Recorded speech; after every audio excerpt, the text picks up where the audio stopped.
प्रेम से बोलिए सियावर रामचंद्र की जय।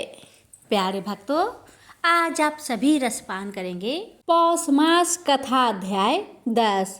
इस अध्याय में श्रवण करेंगे रामायण कथा परशुराम का रोष की कथा। पिछले अध्याय में आप सभी ने सुना था धनुष बहुत ही पुराना था, अतः चटक का भयंकर नाद करके बीच में से टूट गया।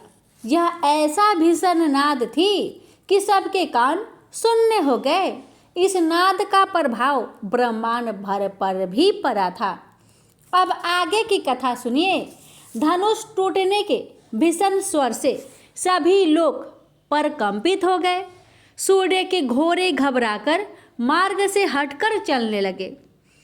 दिग्गज चित्कार कर उठे, भूमि कंपित हुई। समुद्र की गहराइया में कच्छप मत्स्य कुलमुलाने लगे। देवता मुनि राक्षस अपने कानों पर हाथ रख नेत्र बंद कर उठे। धनुष की डोरी चढ़ानी थी कि वह टूट ही गया। देवताओं ने हर्षित होकर पुष्प वर्षा की। गंधर्व नित्य गान करने लगे। राजा जनक हर्षातिरेक में अपने सिंहासन से उठ खड़े हुए। सीता का मन प्रफुल्लित हो गया और नगरवासी हर्ष से नाचने लगे। सबके मन की इच्छा पूरी हो गई। धनुष भंग होते ही चहु और प्रसन्नता का वातावरण बन गया। चारण भाट स्तुति गान करके रघुकुल के महान वंश की गौरव गाथा का बखान करने लगे।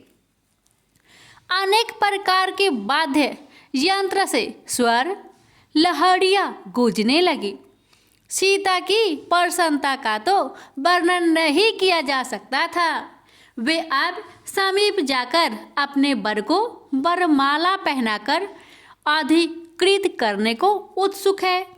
विलंब उन्हें असहनीय हो रहा था। माता का संकेत पाकर सीता सखियों सहित वरमाला लेकर हंसने की चाल से राम की ओर चल पड़ी। मन में कन्या सुलभ संकोच है, परंतु वे उत्साह में भी है। जो मनोकामना पूरी होने पर मनोवांछित वर मिलने पर होता है। राम के समीप पहुंचकर सीता ने पलकें उठाकर उस मोहिनी छवि को देखा और सकुचाकर जयमाला राम के गले में डाल दी। देवों ने दुदुभी बजाई और पुष्प वर्षा करके श्री हरि के मानव रूप के विवाह का आनंद व्यक्त किया। यह परिणय बहु प्रतीक्षित था। अत्याचारी शक्तियों से त्रस्त तीनों लोगों को भयमुक्त करने और पृथ्वी का भार हरण करने के लिए सीता राम का एकीकरण अनिवार्य था। सीता अब राम की हो गई। जनक का संताप मिट गया। उन्हें एक खेद था कि सभा में राम के होते हुए भी वे अधीर होकर कुछ कटु वचन कह गए, जबकि वे जानते थे कि राम की वहां उपस्थिति का कारण ही सीता और उनका परिणय था। लक्ष्मण ठीक उस प्रकार गर्वोन्मत्त है जैसे विजयी सेनापति होता है। सब और हर्ष है, सब और नहीं। कुछ ईर्ष्यालु और कपटी राजाओं का अपना अपमान असहनीय हो रहा है कि राम ने सीता का वरण कर लिया। एक बालक ने उनकी वीरता और बल का उपहास उड़ाया। ऐसे कुटिल राजाओं का एक दल बन गया था। अब वे संयुक्त होकर बलपूर्वक इस अवसर पर विघ्न डालने की कुटिल मंत्रणा कर चुके थे। सबने मिलकर निर्णय कर लिया कि पहले राम को समाप्त करके सीता को ले चलते हैं। फिर निर्णय करके कि सीता किसकी होगी। सबने अपने अस्त्र शस्त्र निकाल लिए थे और कोलाहल करके राम को घेरने लगे थे। वे भांति भांति के दुर्वचनों से राम को कोस रहे थे।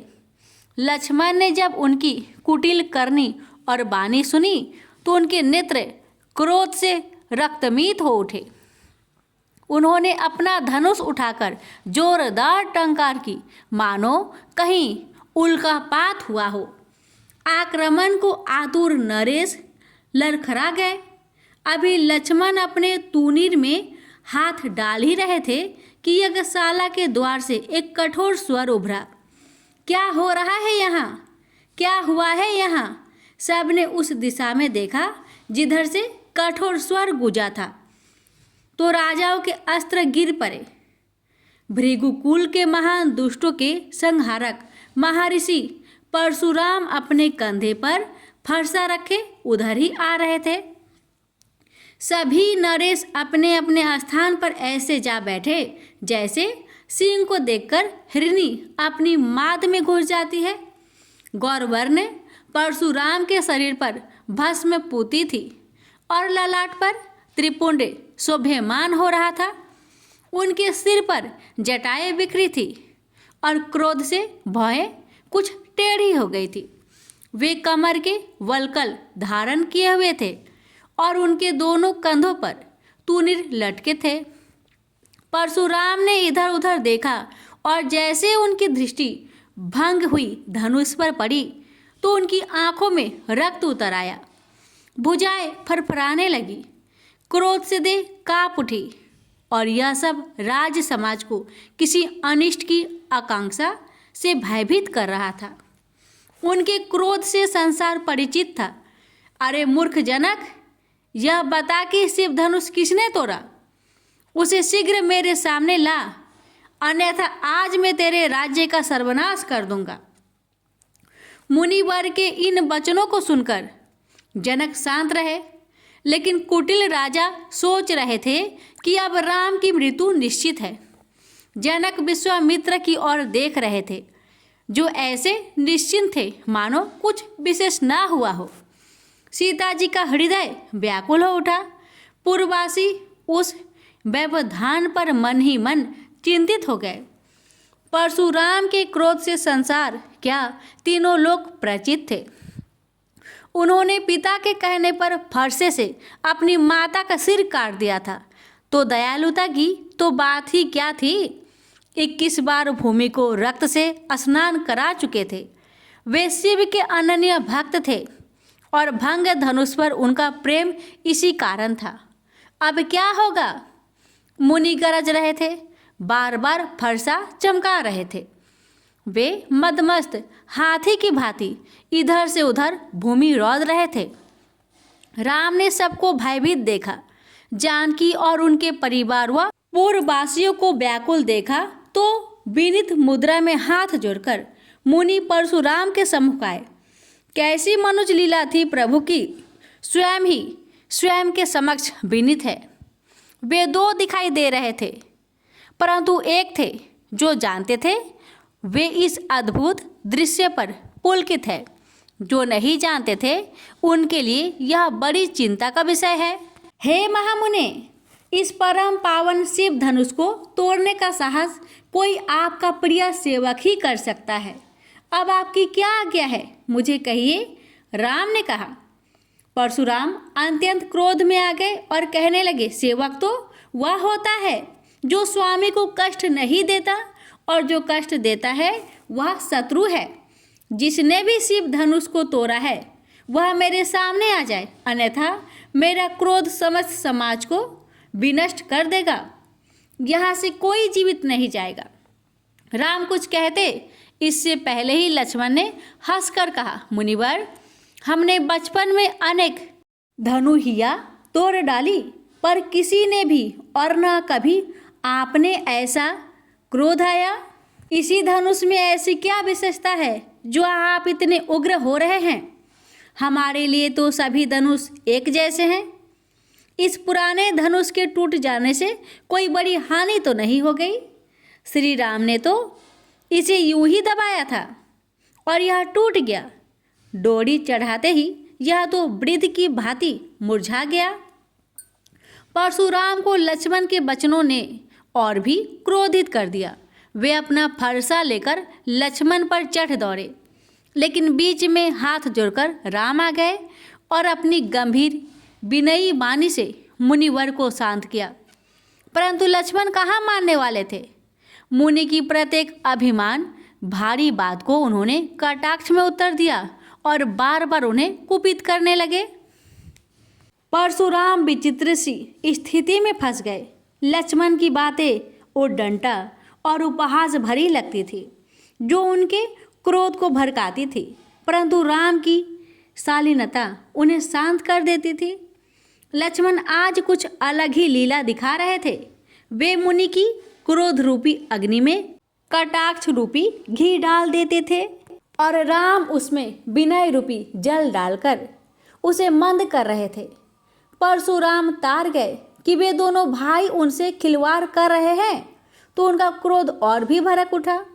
वे फरसा लेकर युद्ध को तत्पर हो गए।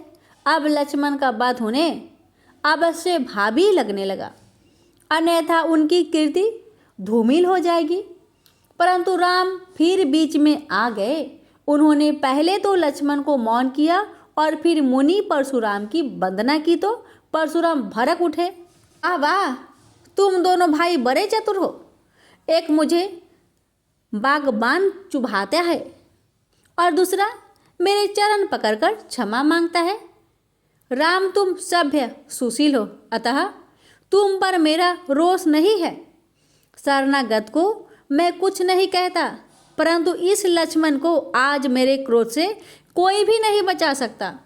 यह बात कुटिल और विषैली वाणी बोलता है।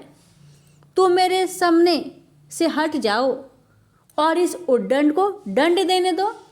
राम ने पुनः पुनः मुनिवर से क्षमा याचना की, परंतु मुनिवर का अभिमान है बढ़ता ही जा रहा था। वे राम की विनय को उनकी भीरुता समझ बैठे, अतः क्रोध में और भी आगे बढ़कर अभिमान भरे शब्दों में कह दिया, अब मुझे लक्ष्मण के साथ उसके भाई को भी दंडित करना होगा, जो बाधा बन रहा है। परशुराम के अभिमान को राम लक्ष्मण ने चरम पर ला दिया। यही तो चाहते थे। श्री राम अपने ही स्वरूप में वे अभिमान का अंश नहीं देख सकते। वे जैसे दर्पण के समक्ष खड़े होकर अपने दोषों का शुद्धिकरण कर रहे थे। राम का यह कौतुक बड़ा संदेशात्मक। परशुराम और राम एक है, दोनों ही अवतार है। पृथ्वी लोक में मानव रूप लेकर परशुराम के रूप में पहले आ गए और कुछ माया जनित विकारों जैसे अभिमान से ग्रस्त हो गए हैं। राम उनका शुद्धिकरण कर रहे हैं। क्रोध पर विनय का प्रभाव नहीं हुआ तो अब स्वयं रोष में आ गए। यह क्षत्रियोचित रोष है। बोले मुनिवर, हम रघुवंशी हैं, हम ब्राह्मण का निरादर नहीं करते और न आपका कर रहे हैं। आप हमें युद्ध के लिए ललकार रहे हैं, जो हमारा सहज स्वभाव है। हम रघुवंशी युद्ध काल को भी संतुष्ट करने में समक्ष है। युद्ध तो हमारा कर्म है। आप हमें सहस्त्र बाहु समझ रहे हैं। हमने धनुष शोभा के लिए नहीं रखे हैं। इस तूनीर के प्रत्येक बाण का फन उन अभिमानियों के दर्प को खंडित करने के लिए है, जो अपने बल की अपने ही मुख से प्रशंसा करते हैं। बालक अपराध करे तो उसे क्षमा कर देना ही साधुता है। साधु हठ करे तो क्षत्रिय को भी वेदों ने कुछ अधिकार दिए हैं। राम की रोष भरी वाणी ने मुनि परशुराम के अंतर में जागृत अभिमान को सुषुप्त कर दिया। उनके ज्ञान चक्षु खुल गए। वे राम की महिमा व लीला का उद्देश्य समझ गए। राम इस संसार में मानव तन लेकर इसलिए तो आए हैं कि संसार में शांति और मर्यादाओं की स्थापना करें। परशुराम मर्यादा के प्रतिकूल हो रहे थे। एकाएक उन्हें सद्मार्ग दिखाई दिया और उनका अंतकरण शुद्ध, निर्मल व अभिमान रहित हो गया। नेत्र में प्रेम छलक आया। उनके दोनों हाथ जुड़ गए। राम का प्रभाव जानकर ऐसा होना स्वाभाविक है। वे राम की स्तुति करने लगे और कृतज्ञ हो उठे कि उन्होंने समय रहते सचेत कर दिया, अन्यथा वह विकार तो उन्हें और भी पतित कर देने वाला था। राज समाज चकित है, जनक जी हर्षित है और सीता का हृदय तो गर्व से प्रफुल्लित हो रहा है। महामुनि परशुराम के समक्ष नत है। अलौकिक दृश्य है। देवतागण राम की वंदना कर रहे हैं। परशुराम सिर झुकाकर सभा स्थल से बाहर चले गए और सियावर रामचंद्र की जय से समस्त दिशाएं गुंजयमान हो उठी। राजा जनक अब समय नहीं गंवाना चाहते थे। उन्होंने तत्काल मुनि विश्वामित्र के पास आकर उनकी स्तुति की और मार्गदर्शन की इच्छा प्रकट की। विश्वामित्र बोले, स्वयंवर की विधि के अनुसार तो विवाह संपन्न हो गया है, परंतु अब रीति और कुल के अनुसार व्यवहार करना उचित रहेगा। राजा दशरथ को यह शुभ समाचार देकर उन्हें बारात लाने का निमंत्रण दे और विधि विधान व भव्यता से दोनों कुलों के इस संबंध को सुदृढ़ता प्रदान करें। यही नीति संगत है। मुनि विश्वामित्र और गुरु सदानंद की आज्ञा से राजा जनक ने परिणय पत्रिका लिखवाई और दूतों को सब बातें समझाकर अयोध्या भेज दिया। अब सीता राम के विवाह की विधिवत तैयारी होने लगी। यज्ञ में आए कुछ राजा तो उस भव्य विवाह की आनंद लेने के लिए अतिथि बन रह गए और जिनके हृदय पर सांप लौट रहे थे उन्होंने वहां से जाने में ही भलाई समझी। संयुक्त आक्रमण की जो योजना बनी थी उसकी अब कोई चर्चा भी नहीं कर रहा था। सबने देख लिया था कि जिन्हें बालक समझ रहे थे वे बालक नहीं थे। जहां राम की विनम्रता में भी वीरता थी, वही लक्ष्मण तो स्वभाव से ही युद्ध प्रिय लगते थे। जनकपुरी को सजाया जाने लगा। स्वयंवर में सीता को मनोवांछित वर तो मिल गया, परंतु अभी परिणय मिलन की प्रतीक्षा थी। क्षण क्षण युग के समान प्रतीत हो रहा था, परंतु सामाजिक वर्जनाएं तो निभानी ही होगी। सखिया छेड़ती तो सीता खिन्न भी हो जाती। जनक के दूत अयोध्या पहुंच गए और प्रवेश द्वार से ही नगरी की शोभा देख हर्षित हो गए। जनकपुरी से कम भव्य नहीं अयोध्या, इंद्र की अमरावती नगरी भी इनकी शोभा के समक्ष फीकी है। राज द्वार पर द्वारपालों ने जो स्वागत किया वह अवध की सभ्यता और अतिथि देवो भव की परंपरा का प्रतीक है। दूतों ने अपना परिचय और उद्देश्य बता दिया कि द्वारपाल हर्ष से भर उठे। तत्काल राजा दशरथ को उनकी आगमन का सूचना दी गई। राजा ने सम्मान सहित दूतों को दरबार में बुलाया तो दूतों ने सादर प्रणाम कर वह पत्रिका उन्हें सौंपी। राजा ने पत्र पढ़ा तो उनका हृदय आनंद से हिलोरे लेने लगा। ऐसी शुभ पत्रिका जिसमें समस्त निधियां शब्दों में पिरो दी गई। लाने वाला दूत तो जैसे साक्षात ईश्वर के दूत थे। राजा दशरथ दूतों की प्रशंसा में भाव विभोर हो उठे। दूत चकित थे कि संसार में ऐसी भी राजा है जो साधारण दूत को भी इतना सम्मान देते हैं। रघुकुल वास्तव में ही वंदनीय है, जहाँ छोटे बड़े का भेद नहीं। दशरथ ने सबकी कुशल क्षेम पूछी। अपने नयन तारो राम लक्ष्मण के विषय में पूछा तो दूतों ने धनुष यज्ञ में उन दोनों की प्रभुताई का ऐसा विशद वर्णन किया कि दशरथ गर्व से भर उठे। दूतों को यथेष्ट पुरस्कार देकर उन्हें विदा किया और कुलगुरु वशिष्ठ को बुलाकर पत्रिका उन्हें सौंपी। अयोध्या में सर्वत्र आनंद था। जब से राम लक्ष्मण गए हैं तब से कुछ रिक्तता सी आ गई थी, परंतु आज आनंद कई गुना बढ़ गया। राम के विवाह का समाचार महल से लेकर नगर ग्राम तक सब जगह फैल गया और उत्सव शुरू हो गया। घर घर मंगल गान गाए जाने लगे। गांव गांव ढोल नगाड़े बजने लगे। बाजारों में रौनक बढ़ गई। अयोध्या भर में राम के विवाह उत्सव की धूम मच गई। अयोध्या को भी सब प्रकार से सजाया गया। बारात की तैयारियां होने लगी। बाजारों में बड़ी भीड़ थी। यद्यपि नगरवासी वस्त्र, आभूषण आदि सब कुछ अपने धन से खरीदने में सक्षम थे, परंतु अब राजआज्ञा थी कि जिसे जो भी चाहिए राजकीय खर्च पर खरीदे। राम के विवाह का ऐसा ही उत्साह था।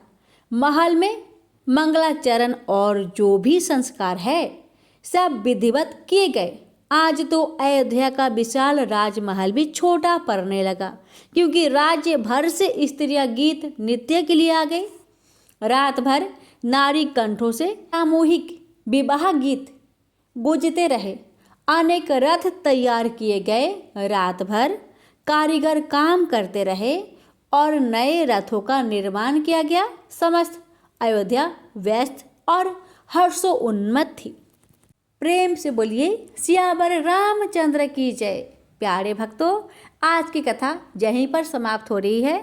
अब इसकी आगे की कथा अगले अध्याय में रसपान करेंगे।